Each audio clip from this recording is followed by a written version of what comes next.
Cutaways are an essential part of our embroidery. Cutaways are what we need to be using on knits, t-shirts, sweatshirts, fabrics that are classified as unstable. These types of fabrics have no ability to support the embroidery that we are placing on the garment or in the fabric.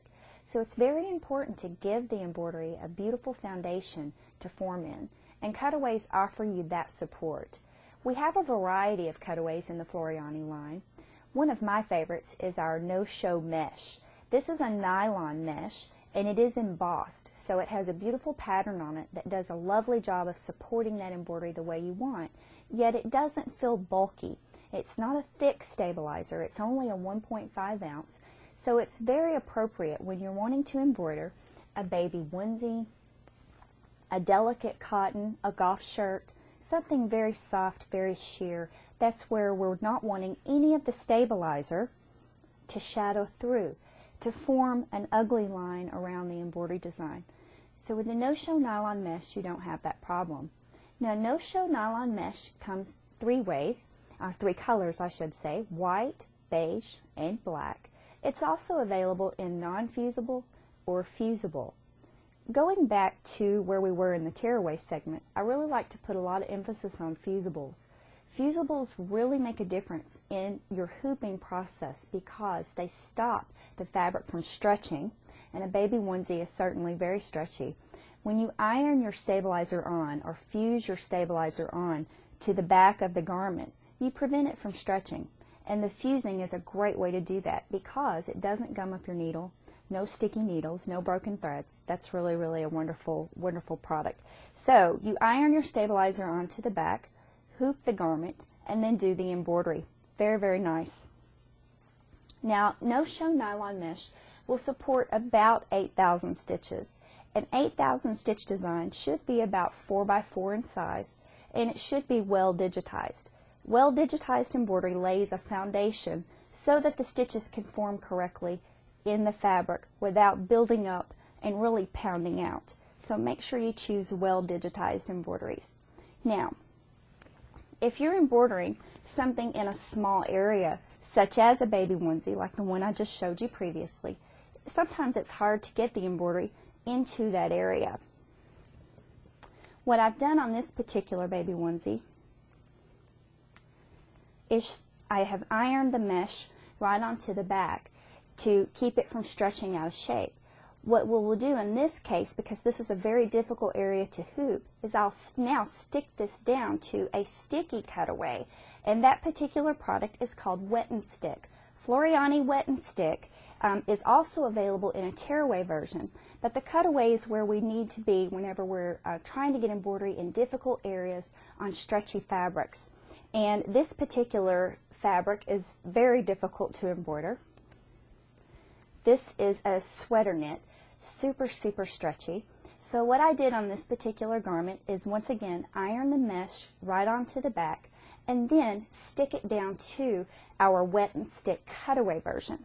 Now the Wet and Stick cutaway version comes in black or it comes in white, and it's very easy to use. You just simply hoop one piece of that and you activate the sticky with just a few drops of water in the middle of the frame. Smooth it out with your fingers, and then within seconds it's already sticky. So now you can stick your sweater knit that has the no-show mesh already fused into place. Stick that right down and you will have beautiful results on even your sweater knits. Now I like to show a few varieties of knits, and this particular is a piqué knit. Similar to what we would wear in a golf shirt, something like that. And what I have done is, once again, I've ironed one layer of the mesh onto the back to prevent that from stretching.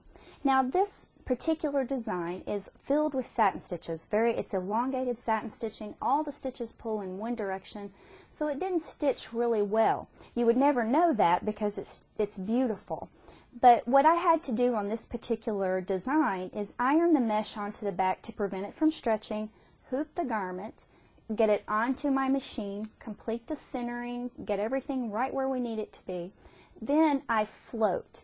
And the product that I like to float with is called our medium tearaway, Floriani medium tearaway. That is a tearaway, but it's okay to use this particular product in conjunction with your knit because you already have your cutaway fused onto the back. So what we'll do with our floater, again, once we have the design placed, we've got it right where we want it, then we're going to float the tearaway underneath our hoop once you have the hoop placed onto the machine. No need for basting, no need for spray adhesive, just float it right under there and it's going to be caught into the embroidery and pulled up into the stitching and offer you the support that you need. So that is a wonderful technique.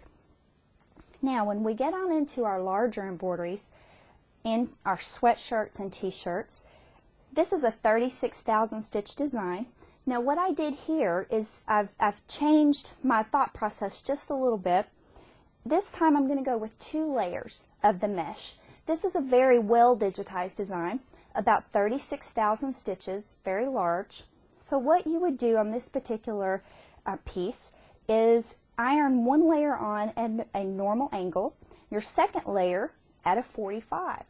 That grid locks the stabilizer so that you can now get about 40,000 stitches in this combination. So that's a substantial amount of embroidery and it stitches beautifully. The best benefit for you is that it's very soft. It doesn't feel harsh against your skin. It's very flexible, very pliable, very nice for kids' sweatshirts, holiday garments, that type of embroidery. But now let's go on into some larger embroideries that are very dense, that are really stitch intensive. So what we would do here is we're going to go on up to a different type of cutaway. The particular cutaway that I choose for these types of embroideries is called Floriani Cutaway Medium Fusible. And again, we do have it non-fusible, but the fusible version is lovely. Again, it stops the stretch so that you can get a beautiful hooping, no distortion, and the embroidery forms where it needs to. It can't push and it can't pull on the fabric, causing puckers. After the embroidery is complete, you just simply trim it from around the back of the design and you have perfect results. Now, one little tip I like to give when I'm embroidering on t-shirts and sweatshirts is to use a topping. We're going to be talking a lot about toppings in our next segment in the water solubles, but I just wanted to throw that out there and let everybody know, always use a topping on your knits. You'll see wonderful results with your embroidery. So, with that said, let's move on to water solubles.